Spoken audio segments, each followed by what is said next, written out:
Olá, hoje a gente vai mergulhar de cabeça num universo que, olha, mesmo depois de tanto tempo, continua fascinante. E um pouco assustador também.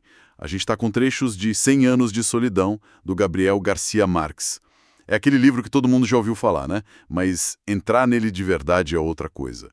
A nossa ideia aqui é tentar desvendar um pouco a ascensão e principalmente a queda da mítica Macondo, pela saga da família Buendia. O desafio é nos perder, né? Nesse labirinto de nomes iguais, de fantasmas e de solidão. Que a gente ouve falar em realismo mágico e já pensa numa coisa super complicada. Mas a genialidade do Garcia Marques foi fazer o impossível soar banal, corriqueiro. Ele mesmo contava que se inspirou no jeito que a avó dele narrava os maiores absurdos com uma cara seríssima. A chave tá aí. E a solidão, que dá nome ao livro, a gente vai ver não é uma só. Parece que cada personagem inventa o seu próprio jeito de ser solitário. Exato. Então vamos começar por quem deu o pontapé nisso tudo. O patriarca José Arcádio Buendia. Que personagem! Inacreditável. O livro descreve ele como um homem com uma força descomunal, sabe? Capaz de derrubar um cavalo. Mas, ao mesmo tempo, ele tinha uma curiosidade científica que era quase uma febre, uma doença. Ele via os ciganos chegando com as invenções e ficava alucinado. Totalmente. Ele pegou aqueles ímãs e saiu arrastando pela cidade toda, achando que ia desenterrar o ouro. E a obsessão dele com a lupa gigante. Nossa, sim. Ele tentou criar uma arma de guerra solar, queria concentrar os raios do sol para queimar exércitos inteiros. Claro que a única coisa que ele conseguiu foi se queimar todo. É uma mistura perfeita de gênio e louco, né? Eu lembro da cena em que ele passa noites em claro, debruçado nos mapas dos ciganos, e aí ele chega na grande conclusão e anuncia para a esposa, para Úrsula, a Terra é redonda como uma laranja. E a reação dela é a melhor parte. É ótima. Ela perde a paciência total e fala para ele parar com as ideias de cigano. E essa é a tragédia dele, no fundo. O José Arcádio Buendia é um visionário num mundo que ainda não está pronto para ele.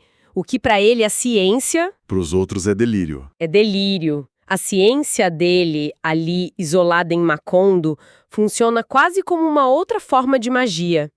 Tão estranha quanto as coisas que os ciganos traziam. E o curioso é que Macondo não nasce de um desejo de explorar, nasce de uma fuga. O José Arcádio Buendia matou um cara, o Prudêncio Aguilar, em um duelo. E o fantasma desse homem começou a aparecer na casa deles, com um negócio de esparto tapando o ferimento. Que assombração. A coisa ficou insuportável. Foi a culpa, né? Foi a culpa que botou eles na estrada. Mas quem funda Macondo de verdade é a Úrsula. Depois de meses andando pela selva, é ela que bate o pé. Ela se recusa a continuar.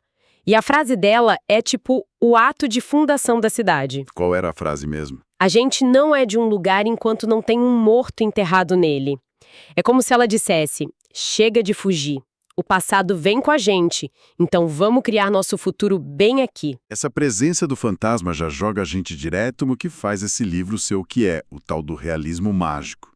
E a personificação disso tudo, a ponte de Macondo com o fantástico, é o cigano Melquiades. Sem dúvida. Melquiades não é um vendedor qualquer. Ele é um evento.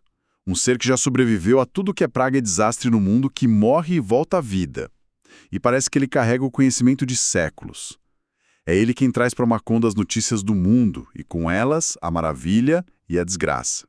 A amizade dele com José Arcádio é o encontro de duas solidões obcecadas por conhecimento. E ele traz o gelo.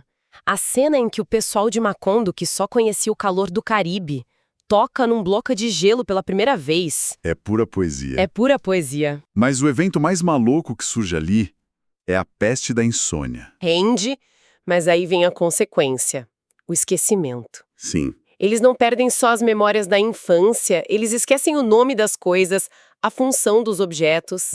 E a solução que eles acham é desesperada e brilhante ao mesmo tempo. O jovem, Aureliano, começa a etiquetar tudo. A imagem da vaca com uma placa pendurada no pescoço é inacreditável. Nossa, é muito forte. Dizia algo tipo, esta é a vaca, tem-se que ordenhá-la todas as manhãs para que produza o leite. Imagina ter que rotular o mundo para não esquecer o que ele é. É isso, é a genialidade do Garcia Marques. Ele nos força a perguntar o que a gente é sem a nossa memória.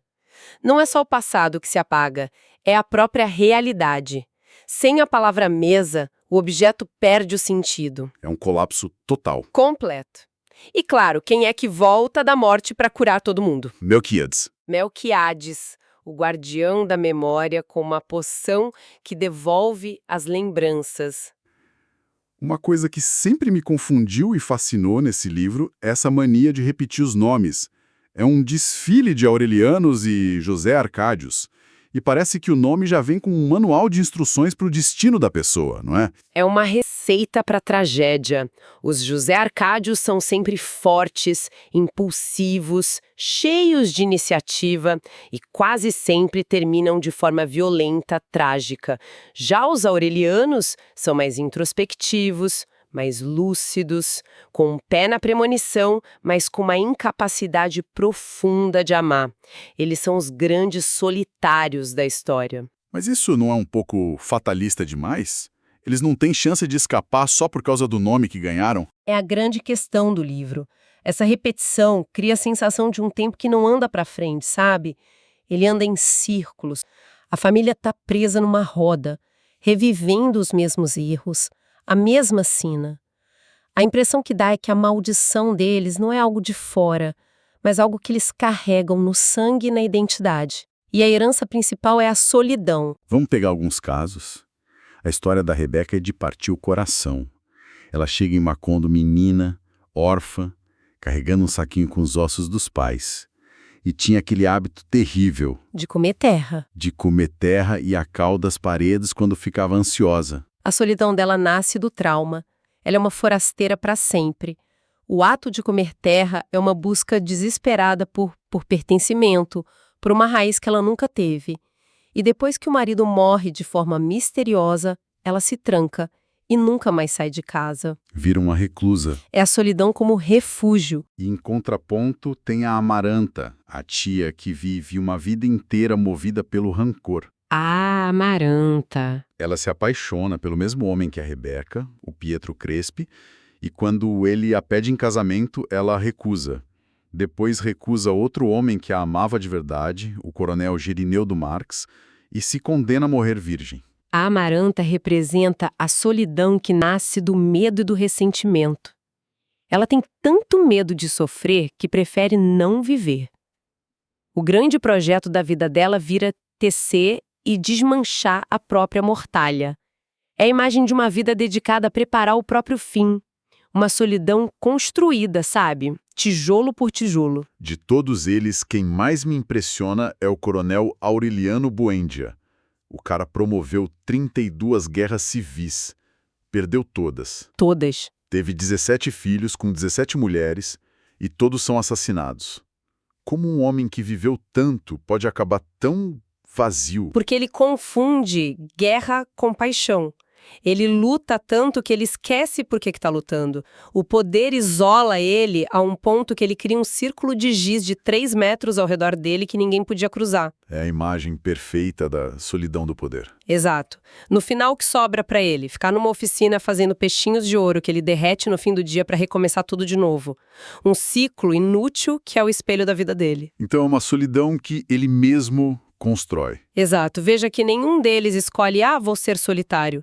Mas todos, de alguma forma, constroem a própria prisão. É uma incapacidade de se conectar de verdade. A maldição dos Buendia é uma falha no coração. E falando em poder, a história de Macondo vira de cabeça para baixo quando chega um outro tipo de poder, bem mais real e brutal, a Companhia Bananeira. Aí o livro muda de tom. O mito de Macondo bate de frente com a história, com A maiúsculo. O progresso chega como um furacão, trazendo milhares de forasteiros, arame farpado, uma lógica capitalista que a cidade não conhecia. A prosperidade é uma febre que vem antes da morte. E o clímax dessa colisão é o massacre dos trabalhadores. Depois de uma greve, o exército cerca mais de 3.000 pessoas na Praça da Estação e abre fogo. Os corpos são empilhados num trem e jogados no mar. É brutal. Mas o mais assustador não é nem o massacre em si, é o que vem depois. É o apagamento. O José Arcádio II, um dos Buendia, sobrevive. Ele tenta contar o que aconteceu, mas ninguém acredita. A versão oficial é que nada aconteceu. A frase que ele ouve sem parar é: aqui não houve mortos. Como pode uma cidade inteira concordar em esquecer algo tão horrível? Lembra da peste da insônia? Do esquecimento mágico? Lembro. Aqui é a mesma coisa, só que muito pior, porque não é mágica, é política. É o poder reescrever na história, decidindo o que é verdade e o que deve ser esquecido. É talvez a parte mais terrivelmente realista e atual do livro. O esquecimento pode ser uma política de Estado. E como se o universo precisasse lavar essa mentira, começa a chover. E chove por 4 anos, 11 meses e 2 dias. Um dilúvio. Um dilúvio bíblico. A chuva não só destrói a companhia bananeira, ela dissolve a própria Macondo. É uma purificação que é também uma punição. Ela devolve a cidade para o seu estado original de lama e esquecimento.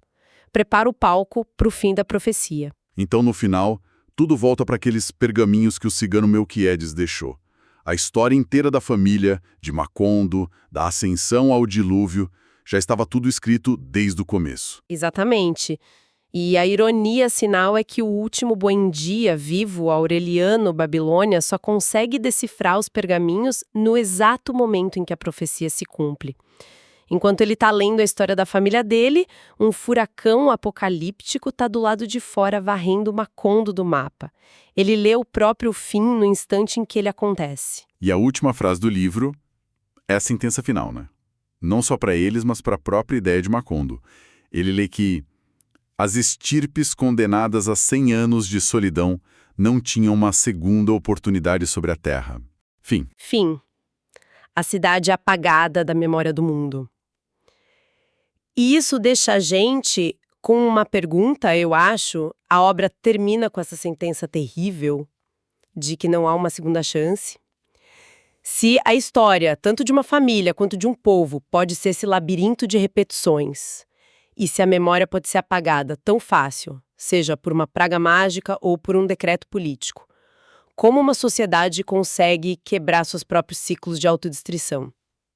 Como a gente faz para, diferente dos Buendia, merecer essa segunda oportunidade?